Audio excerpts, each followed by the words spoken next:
Assalomu alaykum aziz tomoshabinlar. Bugun juda dolzarb va ko'pchilikni tashvishga solayotgan bir masalani muhokama qilamiz. Agar siz 60 yoshdan oshgan bo'lsangiz yoki ota-onangiz, bobo-buvlaringiz bor bo'lsa, unda bu video aynan siz uchun. Chunki biz hammamizni birdek qiziqtiradigan, hattoki biroz qo'rquvga solayotgan mish-mishlar haqida gaplashamiz. Siz ham oxirgi paytlarda 60 yoshdan keyin davolashmaydi. Ularga dori-darmon berilmaydi. Davolanish faqat yoshlar uchun. Yangi maxfiy buyruq chiqdi degan gaplarni eshityapsizmi? Bu xabarlar afsuski katta avlod vakillari orasida jiddiy tashvish uyg'otmoqda, sog'liqni saqlash tizimiga nisbatan ishonchsizlikni oshirmoqda. Bugungi suhbatimizda bu mish-mishlarning o'rtida qanday haqiqat borligini, qanday qilib bu kabi noroziliklar paydo bo'layotganini va eng asosiysi, siz o'zingizni va yaqinlaringizni qanday himoya qilishingiz mumkinligini chuqur tahlil qilamiz. Bu ma'lumot juda muhim va har birimizga taalluqli. Shuning uchun videoni oxirigacha diqqat bilan tomosha qiling va hozirning o'zida kanalimizga obuna bo'lib, ushbu videoga like bosishni unutmang. Bu bizga bunday muhim mavzularni ko'proq odamga yetkazishda yordam beradi. Keling, avvalo muammoning ildiziga chuqurroq kirib boraylik. Ilgari, ya'ni bir necha yil oldin, odamlar keksa yoshdagilarning tibbiy xizmat olishi masalasida bunchalik xavotirga tushishmasdi. Hatto qishloq joylarda ham shifoxonalar, qishloq vrachlik punktlari ko'p imkon qadar barcha fuqarolarga, jumladan keksa avlod vakillariga ham xizmat ko'rsatishga harakat qilar edi. Pensionerlar uchun imtiyozlar, bepul dori-darmonlar. Sanatoriy kurortlarda davolanish imkoniyatlari mavjud edi. Ba'zi kasalliklar bo'yicha, masalan, surunkali kasalliklar uchun dispanser nazorati muntazam olib borilardi. Shifokorlar uzoq yillik bemorlarni ism sharifi bilan bilardi. Ularning sog'lig'i holatini yaxshi tushunardi va kerak bo'lsa, uyga borib ko'rikdan o'tkazardilar. Albatta, o'sha paytlarda ham o'ziga yarasha muammolar, navbatlar, ba'zan yetishmovchiliklar bo'lardi. Ammo asosiysi, keksalik tufayli davolashdan bosh tortish degan tushuncha umuman yo'q edi. Har bir bemor yoshidan qat'i nazar davolanishga haqli hisoblanardi va bu haqq umumiy qabul qilingan ijtimoiy norma edi. Xo'sh, endi nima o'zgardi?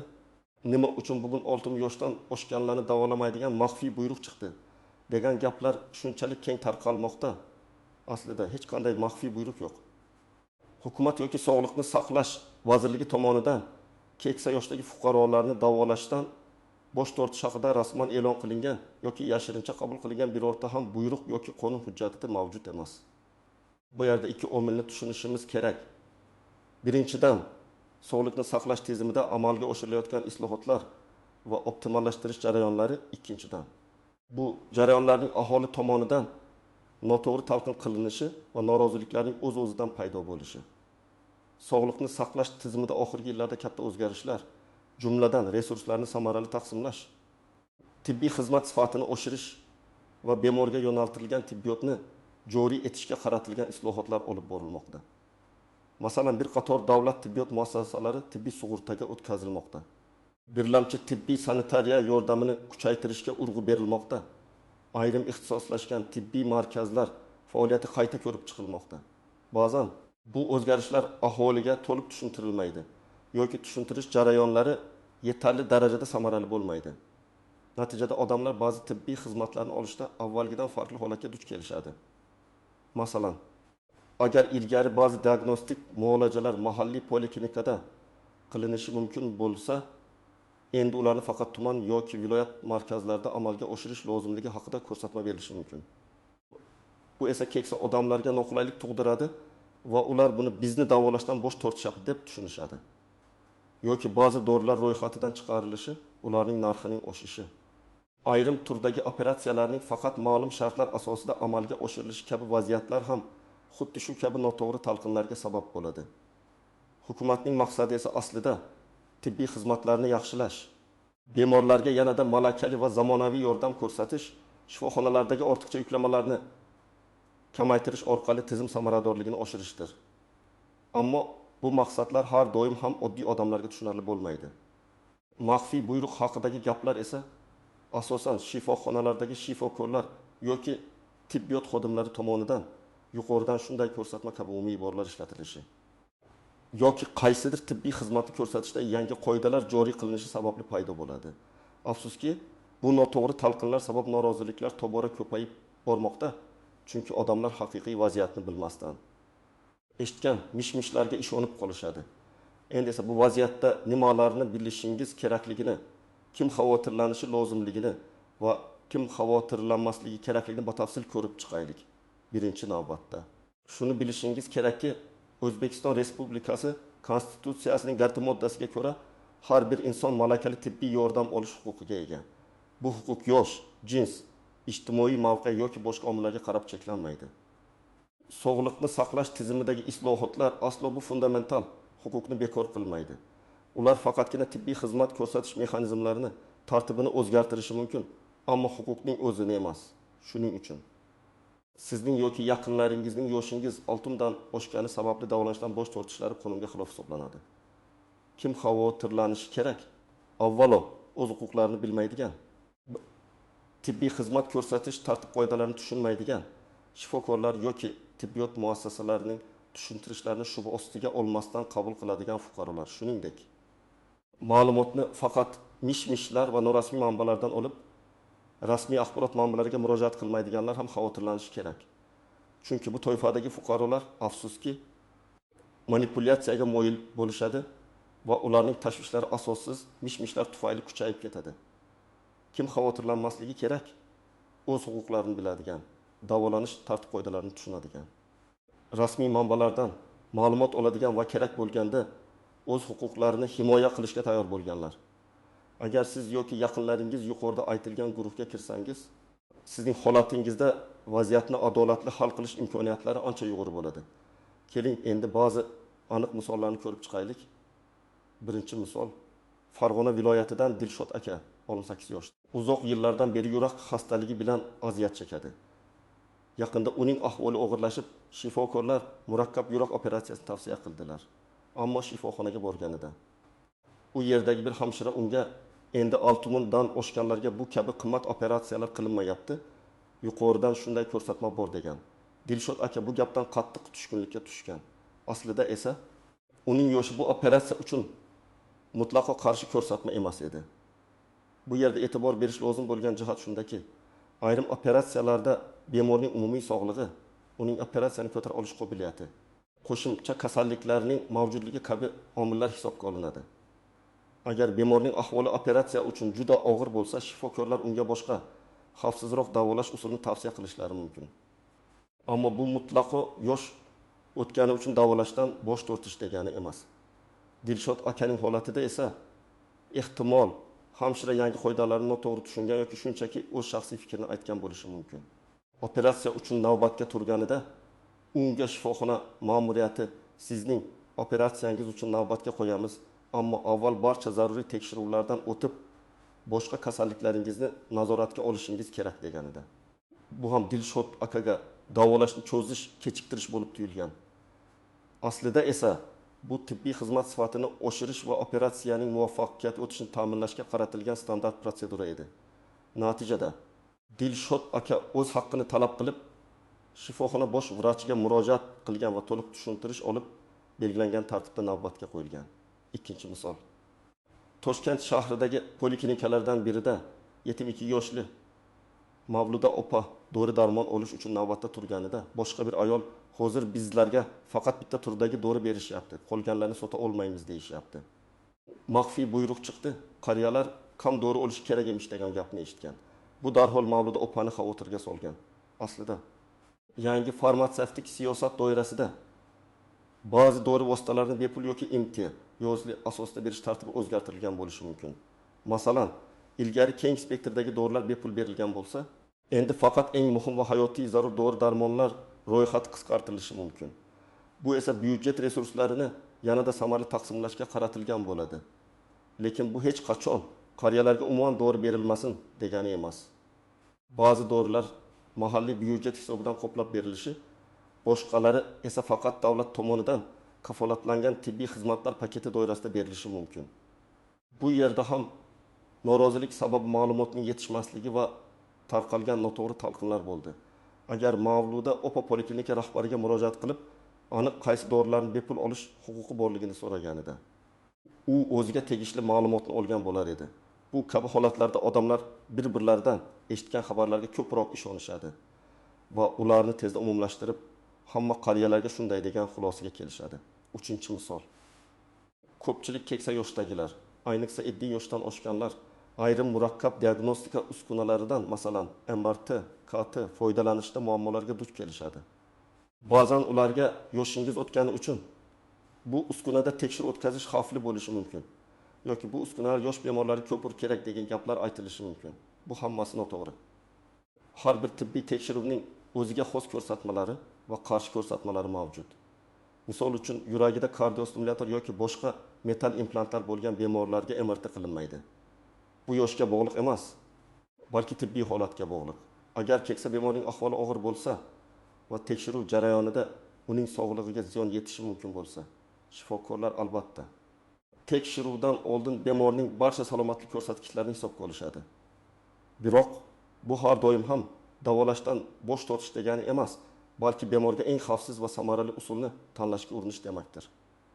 Bu yerda ham ma'lumotlarning aniq emasligi, xizmat ko'rsatuvchi xodimning gapni to'liq tushuntira olmasligi natijasida muammo kelib chiqadi.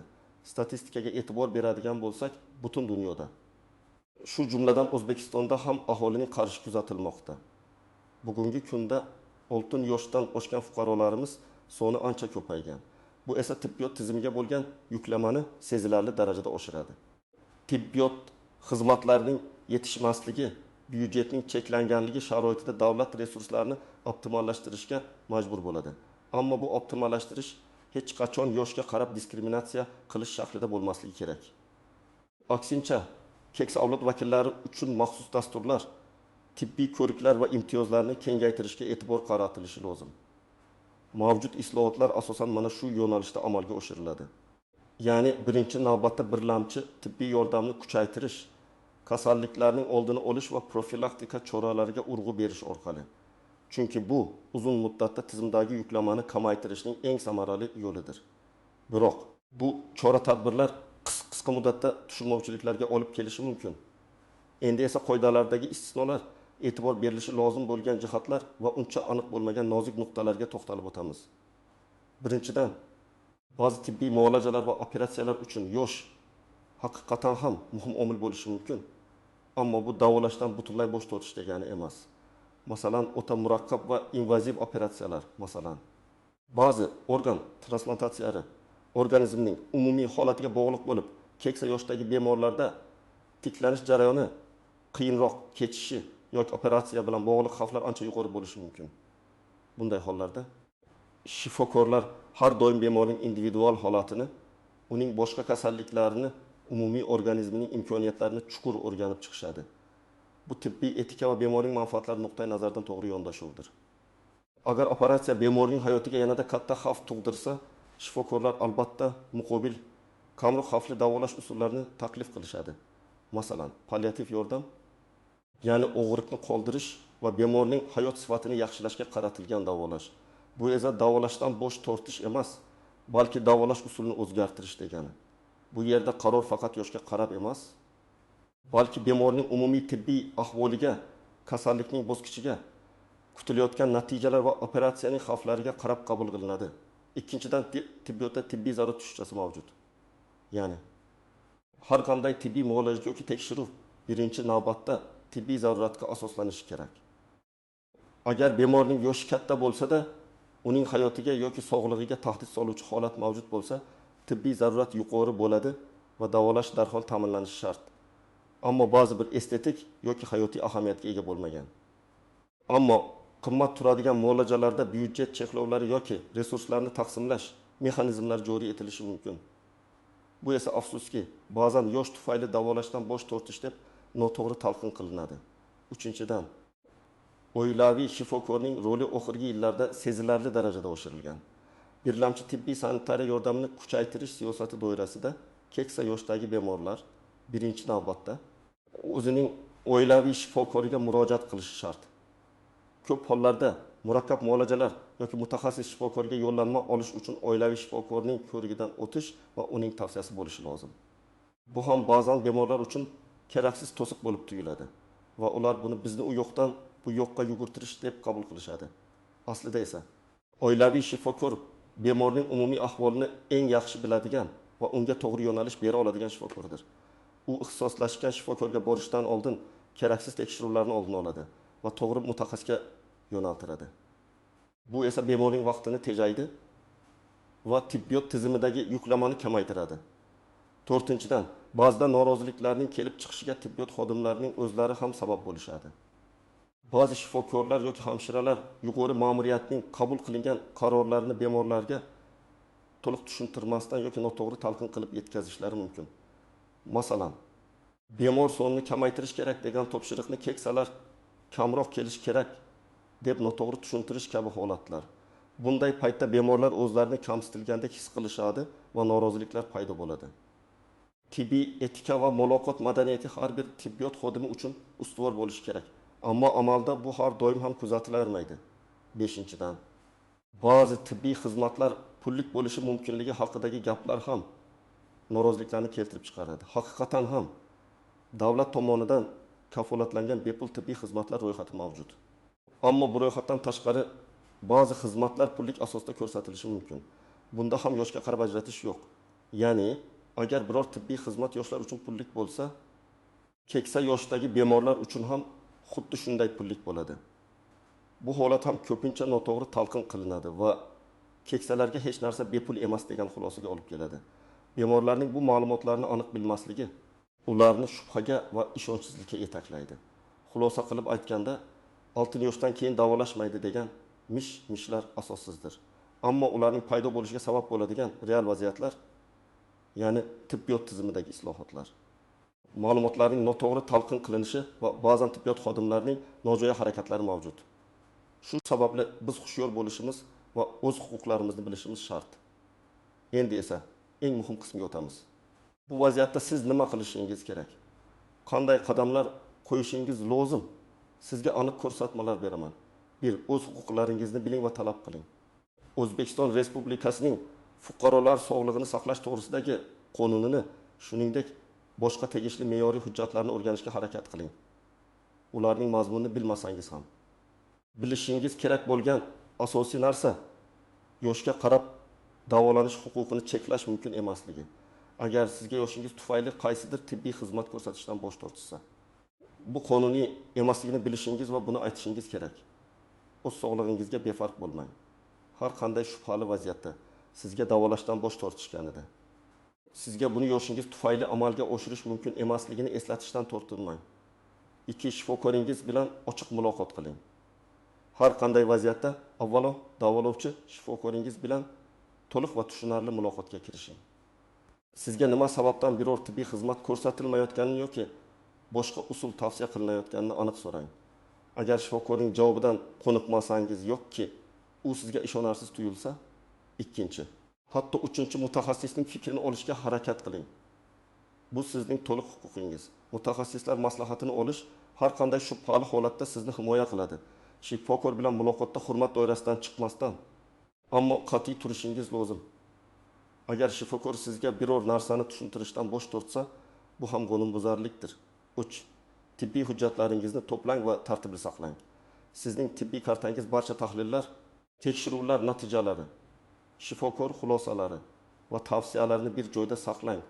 Agar sizga biror tibbiy xizmatni ko'rsatishdan bosh tortishsa, bu haqda yozma ravishda asosli tushuntirish berishlarini talab qiling. Og'zaki buyruq yoki yuqoridan shunday ko'rsatma degan gaplarni qabul qilmang. Har qanday rad javobi yozma tarzda shifoxona muhri va shifokor imzosi bilan berilishi shart. Bu hujjatlar kelajakda shikoyat qilish yoki o'z huquqlaringizni himoya qilishda asos bo'lib xizmat qiladi. 4. Shikoyat qilish tartibini biling. Agar sizga nisbatan adolatsizlikka yo'l qo'yilganiga amin bo'lsangiz, birinchi navbatda shu tibbiyot muassasasining rahbariyatiga, ya'ni bosh vrachga yoki poliklinika mudiriga yozma ravishda shikoyat qiling. Shikoyat arizangizda vaziyatni aniq va xronologik tartibda bayon qiling. Iloji bo'lsa, tibbiy hujjatlaringizdan nusxalarni ilova qiling. Ariza 2 nusxada bo'lsin.